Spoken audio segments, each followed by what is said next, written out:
What are they? Yeah, just really cool to see everyone. Very comfortable walking back into the ballpark and just familiar. But I think most of all, just really good to see everyone. What does this place mean to you? Yeah, I mean, it's where I debuted. Hit my first home run here. A lot of special moments. I shouldn't say a lot, a few special moments. But no, it's just, where I was drafted. And I just keep going back to the people just because, those are the guys that came up with in the minor leagues and, some of my, best friends in the world. So just good to catch up and say hi. Yeah, this place was special. Obviously, the only place I knew before Miami, came up with all their guys, so it was bittersweet to see all of them again, but such a great park here, great fans. They were so great to me and my family when I was here. It was short-lived, but times I wouldn't change for the world, and yeah, it's really special to be back.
Yeah, I'd say, honestly, probably when I went back for spring training, because new staff in the spring, I'd never been to the complex, and so once we got settled in the spring, it was, it felt, I guess, very much more like as in we in the Marlins, and when you first get traded, and same thing was when I got optioned back and forth, how you use the word we in regards to a team is always interesting. And so, it was tough to, when I left to not at first say, this is how we used to do it, the Orioles or whatever. So I'd say by the time spring hit, or a couple days into spring, I was, all that trade stuff was kind of past.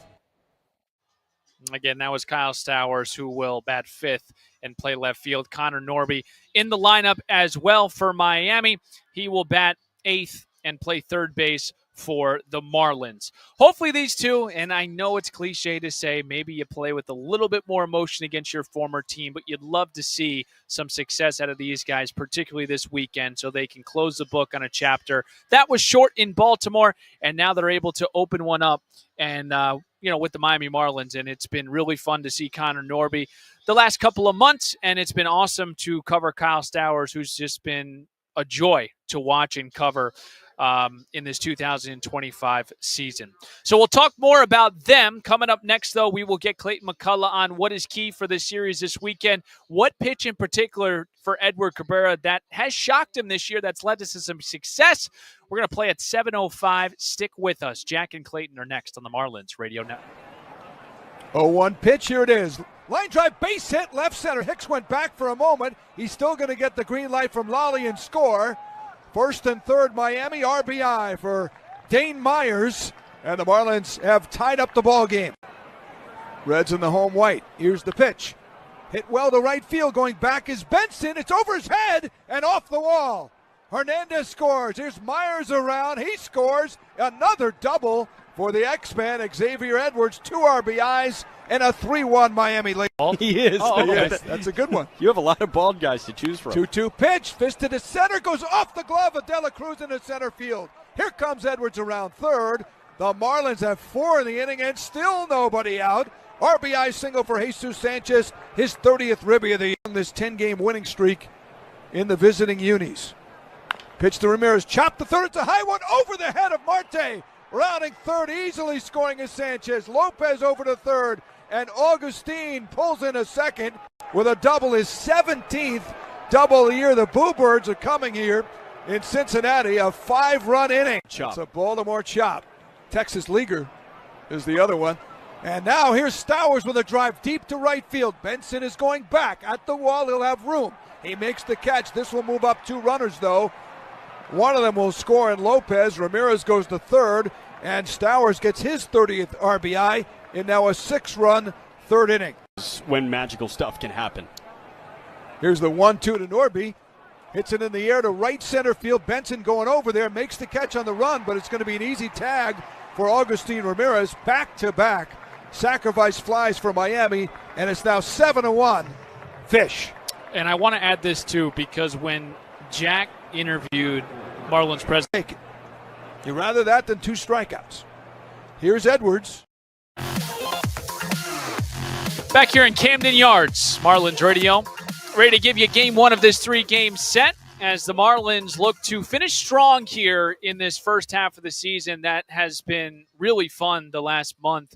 The Marlins are playing some really good baseball. They did take 2 in Cincinnati, but then fell in the final 2 to the Redlegs. They are now in Baltimore to open up a 3-game set. A lot of emotion. Connor Norby and Kyle Stowers are back in Baltimore for the first time. And to make matters even juicier, we will see the man that they were traded for tomorrow in Trevor Rogers, the southpaw, which was played a couple of seasons with the Miami Marlins. Marlins drafted him, and now he is in a Baltimore Orioles uniform, and he's looked good as of late. To get you ready for every first game of the series, we always get to sit down with the one, the only Clayton McCullough. This time around, to finish off the first half, our very own Jack McMullen sat down with the skipper. Thank you very much, Stephen, here with the skipper of the Fish, Clayton McCullough. How does it feel to be amongst celebrities and Kyle Stowers and Connor Norby right now in Baltimore? It's great, right? I come out here and there's a full scrum going on for the 2 former O's back in their home in their former ballpark. So cool for them. This is hopefully is a good 3 days for them to catch up, but also get out there, and I know they both want to play well in their return. Clayton, when we went back to L.A., you used the word closure when it came to your time in Los Angeles. Is that a thing for a player? I know Connor didn't play more than a month in the big leagues with Baltimore, but do you feel like Connor and Kyle may be getting a sense of closure here in Baltimore this weekend? Probably so. You're always going to have, special memories from that, first organization drafted you. You go through their, the system. You get to know. You have a lot of friendships built, teammates, staff members, and then to come back in the big leagues on a different side and come back and play here for the first time. Sure. Feels a little different than other games, as it should. And I would have, bet that both guys, when this thing starts, that they just go out there and, just try to go play and try to tune out some of that noise. I hope they enjoy interactions they have with some of their former teammates over this weekend series. We saw him chatting with Jackson Holliday, Kobe Mayo, and other guys, but they are clearly so proud to be Miami Marlins, especially part of this team. Connor's rocking the new T-shirt, too. I know it's not the way you wanted to end the 4-game set in Cincinnati, but overall takeaways from the last 20, 25 games, you have to be over the moon right now. Incredibly encouraging. I think we really have we felt like we've played a really solid brand of baseball, in which we talk a lot about needing different facets to show up each night to win a major league game. Our pitching has been incredible. Our starters have done a nice job of getting us deep into some games, keeping it close. Our relievers have continued to throw the ball well, and offensively, we've really had a good run going here for better part of a month. I mean, really cut our strikeouts down some. Got a strong OPS, so I think we're doing some nice things on in a lot of areas, running the bases much better, Jack. But I think that's what I'm most excited about. Is it feels like we're coming each night and putting ourselves in a position to win a lot of games by the way that we're playing, which made the last couple in Cincinnati. It's a good thing, right? You feel like disappointed, like you left some meat on the bone there with winning the first couple and not able to get one of the last 2. But we'll have to really flush that quickly and come out tonight against a Baltimore team that's been playing very well, and just worry about what goes on tonight. Do you feel like the positive vibes are infectious in your clubhouse right now? Like, I look at Ronnie Enriquez. He's one of 3 Marlins ever to have 60 punch-outs out of the bullpen by the All-Star break, and it feels like the bullpen is building off what Ronnie's doing. Same thing, like Augustine, Kyle are hitting the ball so well, and then it feels like the other 7 are really hitting it right now. What's the camaraderie in the clubhouse like, and do you feel like there's momentum built from a couple of guys to the rest of the squad? It is. Vibes are great right now. I think even think back to spring training, that this group really enjoyed each other. It felt even then early on that they liked spending time around each other. They were excited about this year all going out together and trying to do something special. And so for us to get on a streak where we won some games and we really played well, I think it's probably just aided in that cohesiveness and that gelling coming together, and them truly, maybe sometimes before you do it, or you need to do it some before you fully believe, we can go out and beat anyone on any given night, and we're understanding better what it takes to do that, and they're having a lot of fun together in the attempts. Clayton, last one for you. Edward Cabrera gets the ball tonight in the series opener against Baltimore. I'm sure when you took this job, you were saying, we get a guy with a 95-mile-an-hour changeup. Did you expect him to have one of the best curveballs in baseball? I didn't. I mean, that's what I remember from Eddie was, the big velocity and then the changeup being, so unique with how hard he can throw it and the type of movement he gets. And didn't really remember his spin that much, from the other side. I think that's another credit to our pitching crew. What Daniel, Alon, Brandon have been able to do with so many of our pitchers is really help deepen their repertoire, enhance their breaking stuff. And Edwards' curveball has been fantastic, and his slider, and love how the confidence he has to incorporate that into, his game plans. And not that he leans on those, but he does, use them, felt like appropriately, and they've been very effective. Dave McCullough, appreciate it. Best of luck tonight. Thanks, Jack. Steven. All right, excellent stuff right there. And following up on Jack's question, that was beautiful about Edward Cabrera's curveball. It has been a pitch this year that has been utilized and refined to the point where he's throwing it 22% of the time. Opponents are hitting 121 against that pitch, 30 strikeouts. That is his leading K pitch this season. The curveball, 30 times, and the whip percentage at 38%. We'll see if Cabby's curve can work tonight against the Baltimore Orioles. We will get you at the count with Cabrera and Dean Kramer. What you need to know for this 7:05 first pitch. Marlins O's game one of a 3-game weekend set right before the All-Star break on the Marlins Radio Network. 0-1 pitch, here it is. Line drive, base hit, left center. Hicks went back for a moment. He's still going to get the green light from Lally and score.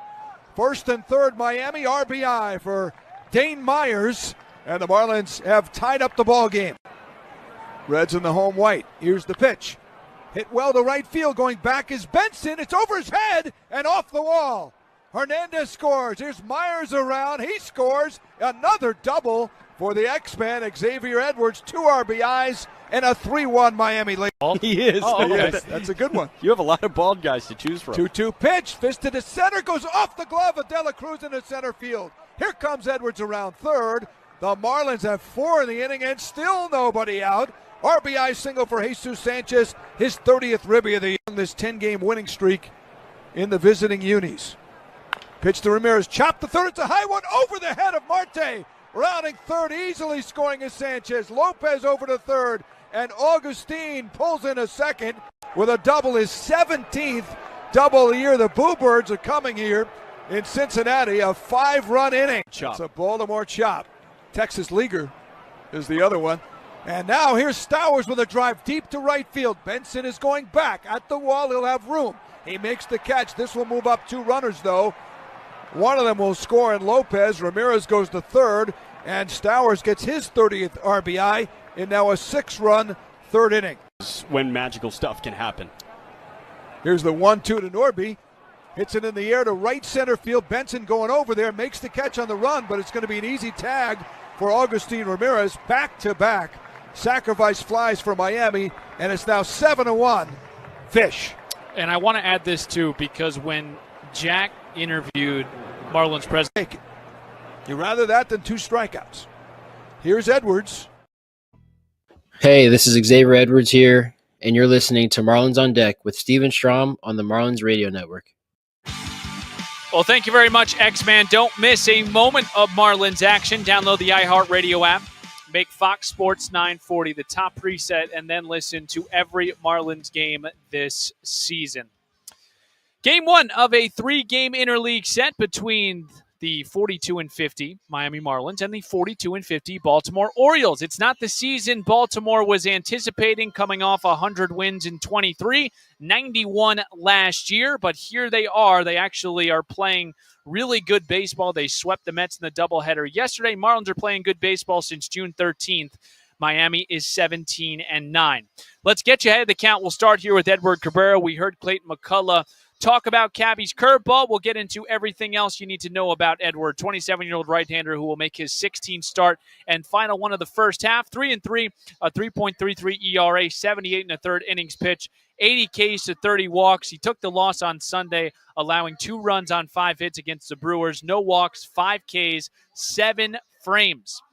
11 consecutive starts for Edward Cabrera, surrendering 3 runs or fewer. And he's not going 3 or 4 innings. He's going consistently 6 and 7 now. Back-to-back outings of 7 innings for Edward Cabrera. You're really running out of superlatives to say the connection between this coaching staff and Cabrera has created a coveted weapon, folks. His last 8, 3-2, a 1.64 ERA. Last 8, a 1 ERA. 8 earned runs in 44 innings pitched. I mean, that's no joke right there, folks. He's made 1 start against Baltimore. He did it in 2023, 5 1/3, 3 hits, 3 runs, 6 Ks, and 4 walks. I remember that start because that came out of the All-Star break, and Edward Cabrera actually walked the bases loaded. Skip Schumacher at the time decided to bring in Huáscar Brazoban, and he ended up giving up a bases clearing double. So those runs, of course, go on Edward Cabrera's line, but he probably pitched better than his line reflected. He will go opposite Dean Kramer, 29-year-old right-hander from UNLV in season 6 with Baltimore. He'll make his 18th start of the season. He's been up and down this year, 7 and 7, 4.53 ERA over 100 and a third innings pitched. He took the no decision on Saturday against Atlanta, gave up 5 runs on 8 hits over 4 1/3. It's really been boom or bust for Dean. He's given up 2 runs or fewer in 9 starts, but then he's allowed at least 4 runs in over 9 starts. He throws a 4-seamer, a cutter, a split, a sinker, and a curveball. Something on the 4-seam to look at. Opponents written 300. That split has been the pitch for him, though. 22 Ks with a 32% whiff rate. We will see if Miami, and it's good to see no southpaws. I'm kind of done with Lodolo, and I'm done with the other one that we saw 2 days ago. Who was it, Jack? It was Lodolo, and it was Abbott. Okay, I'm enough with the southpaws. We'll see one tomorrow, but I like the right-handed matchup in Dean Kramer. We'll break here. We'll get Jack and Craigie on next. We'll talk Norby. We'll talk to the keys, to the story, to the series this weekend. Plus, Edward Cabrera's just phenomenal first half. That's next on the Marlins Radio Network. 4th lowest in baseball with runners in scoring position. 2-1 pitch, a line shot into right center. That is in for a base hit. X is going to come in to score and tie the game. Augustine chugging for second. Benson slid to his backhand to grab that ball in right center, but the throw into second base is late. An RBI double for Augustine Ramirez. He expands his National League rookie lead in runs driven in, and we're tied at 1 in the top of the 5th, and was at the top of the National League for the majority of the season. 2-1 pitch. That one ripped into right field. That is in for a base hit. Benson going to come up firing. They're sending Augustine. Throw coming home. 1 hop up the first base line. Augustine slides, and he managed to just squeak a foot in. Stevenson swiped the tag. Augustine slid feet first, and I think he swept that right foot around, and he tapped the plate. 65 strikes for Singer. Here's the 1-2 to Hill. Ground ball, third base side, runner going. Throw to the plate, high and over the head of Stevenson. And Wagaman scores. Now Hill will slide into second. That ball's thrown into the outfield. Hill will try to go to third. Oh my goodness. The Reds are throwing it all over the ballpark. Hill winds up at third base on a ground ball hit off the bat about 75 feet. Everybody in on the grass. Here's the pitch. Sanoa, high pop up, right field. It's shallow. Benson's got a good arm. Tagging is Hill. He's going to try it anyway. Here's the throw from Benson. A 1 bounce to the slide. He's in there. Derek Hill diving in despite a good throw from Benson. There's that speed from Hill, and it's 4-1 Miami. Count of 1-1 to Ramirez. This one he rips. Deep left field. And forget about it. Going, gone, goodbye. Into the upper level. And Augustine Ramirez with number 14. And he slowly trots around. That was well hit by Augustine. It's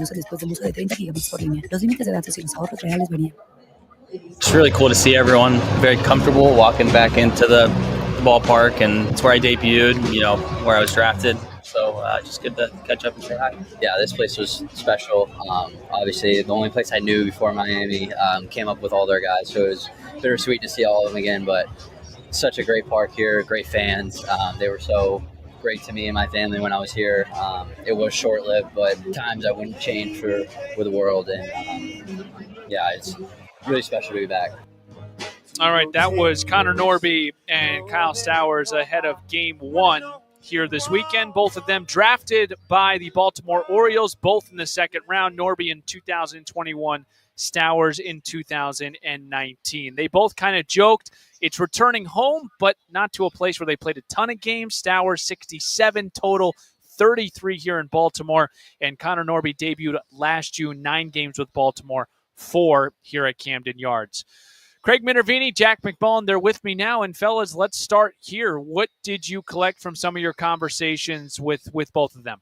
I'll start here, Craig. By the way, great rejoin music choice in Leon Bridges. Leon Bridges, by the way, Jansen Junk's preferred pregame sound in the clubhouse. Each starting pitcher gets to choose the pregame playlist in Leon Bridges. A lot of Leon Bridges in the clubhouse for Jansen Junk starts. But where else are you going to get? Seriously, where else are you going to get this kind of information? Pardon me. Only the Marlins Radio Network, right? Marlins on deck. But I will tell you, I had a good interaction with Norby, and apparently this fan base doesn't remember him too well because he was walking down, and a couple fans were yelling, Kyle, can I get your autograph? And one of them apologized and said, wait, sorry, Connor. And he walked down, and he goes, Jack, do I look like Stowers? And I was like, yeah, just a little bit. You guys are pretty similar. He's like, what? No, I don't. And I'm like, of course you don't, man. Kyle's got the classic blonde hair, blue eye look, but Connor is thrilled to be back. I saw him 3 hours before this talking with Jackson Holiday and Kobe Mayo and guys, Colton Cowser, guys that he really made his way through the minor leagues with as a Norfolk Tide, as a Bowie base sock, and it keeps on going. This whole thing was, hey, they have the best farm system in baseball by a country mile. Norby and Stowers were a part of that. Craig, what can you tell us? Yeah, and the other thing is, I think the personal part is bigger for Stowers. I think once the game starts, he's going to think about, doing some damage. But to see these guys, because of the route they take in the minor leagues, you live with these guys. He was talking about how Gunnar Henderson was close to his dog Paxton, and nobody else was quite as close other than Kyle as Gunnar. And that was one of the things he brought up with that big smile of his looking back. He also said, I have a lot of memories here. Well, actually, maybe just a few. Yeah.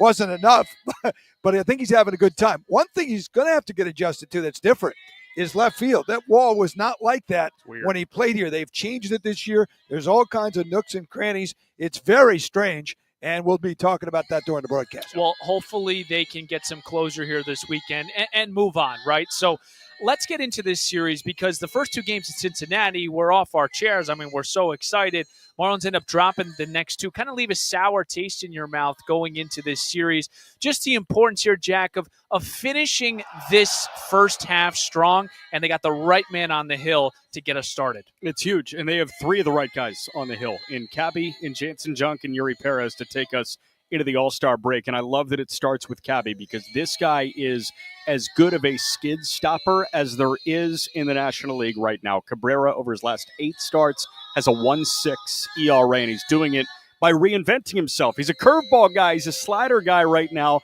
and he's attacking the strike zone. He is a strike thrower right now with a lethal curveball. Is that Edward Cabrera? I guess so. Now it is. Yeah, it is. And the other thing for the Marlins is the big comment that we left some meat on the bone in Cincinnati. So you come over here, it's not meat, but you don't want to leave any of that crab cake in your plate. Yeah. Just like Jack did before the game here tonight. Clean Plate Club today. The Clean Plate Club when you're here, especially at these crab prices. Real quick, Craigie, on the offense, because, again, first 2 games Cincinnati, good. Last 2 games, 2 runs. Shutout yesterday. What do you want to see offensively from the Fish, especially with this righty? No more southpaws here. Yeah, that's good. I think right off the bat there, Marlins are stronger against right-handed pitching. The numbers may not back them up from win-loss, but I don't think that's because of where really their strength lies. Get the lefty bats in. Edwards has been good. I think Sanchez a big factor here. I'd like to see some power from him. Maybe get a couple of home runs before the break. I talked to Augustine today. He said, I want to finish strong, and I think that's important for the entire team. Mucho home runs, or did he not drop that to you today? I actually threw it at him. He says I want to just finish strong. Un poco. He didn't throw me mucho. I'll take one from Augustine Ramirez. Craig Minervini, Jack McMullen, they have your call in 13 minutes. We'll break Expo questions, Steve's guarantee. Then we'll play some Friday night baseball from the Charm City. 7:05 first pitch on the Marlins Radio Network. Miami. 0-1 pitch. Here it is. Line drive, base hit, left center. Hicks went back for a moment. He's still going to get the green light from Lally and score. First and third, Miami, RBI for Dane Myers, and the Marlins have tied up the ball game. Reds in the home white. Here's the pitch. Hit well to right field. Going back is Benson. It's over his head and off the wall. Hernandez scores. Here's Myers around. He scores. Another double for the X-Man, Xavier Edwards. 2 RBIs and a 3-1 Miami lead. He is. Oh, okay. That's a good one. You have a lot of bald guys to choose from. 2-2 pitch. Fisted to center. Goes off the glove of De La Cruz into center field. Here comes Edwards around third. The Marlins have 4 in the inning and still nobody out. RBI single for Jesus Sanchez, his 30th ribby of the year. This 10-game winning streak in the visiting unis. Pitch to Ramirez, chopped the third. It's a high one over the head of Marte. Rounding third, easily scoring is Sanchez. Lopez over to third, and Augustine pulls in a second with a double, his 17th double of the year. The Bluebirds are coming here in Cincinnati, a 5-run inning. It's a Baltimore chop. Texas Leaguer is the other one. And now here's Stowers with a drive deep to right field. Benson is going back at the wall. He'll have room. He makes the catch. This will move up 2 runners, though. One of them will score in Lopez. Ramirez goes to third, and Stowers gets his 30th RBI in now a 6-run third inning. When magical stuff can happen. Here's the 1-2 to Norby. Hits it in the air to right center field. Benson going over there, makes the catch on the run, but it's going to be an easy tag for Augustine Ramirez. Back-to-back sacrifice flies for Miami, and it's now 7-1 Fish. And I want to add this too, because when Jack interviewed Marlins president, you'd rather that than 2 strikeouts. Here's Edwards. Line drive, base hit, that'll score a run. Boy, couple minutes away here from first pitch. It's the Marlins. It's the Orioles. It's the first of 3 here this weekend in the Charm City. Steven Strom, Jack McMullen, Craig Minervini. X-Poll question today at Marlins Radio. What year was Kyle Stowers drafted by the Orioles? It is time for Steve's Guarantee. Batter up. Batter up. Let's play some ball. First pitch is moments away. Time now for Steve's Guarantees. It's that time, folks. It is time for double-digit strikeouts for Edward Cabrera today. The O strikeout, the 5th most in baseball. And Edward Cabrera's his strikeout numbers haven't been as gaudy as I expected. 6 or less in 7 starts. Only Jacob Stallings, though, has seen him more than 3 times. And ironically, Stallings was battery made a couple of years ago. This is a young, inexperienced Orioles lineup. They haven't seen a ton of Cabrera. I like Cabby to punch out double digits here tonight. Folks, I hope you got the hits for first pitch, because when we come back, Jack McMullen paints a picture. Craig Minervini, he's ready to rock. Starting lineups in first pitch is right around the corner. Thanks for tuning in to the Marlins On Deck pregame show. I'm Steven Strom. Let's flip the M together, Miami. Marlins baseball, it's next. This is the Marlins Radio Network.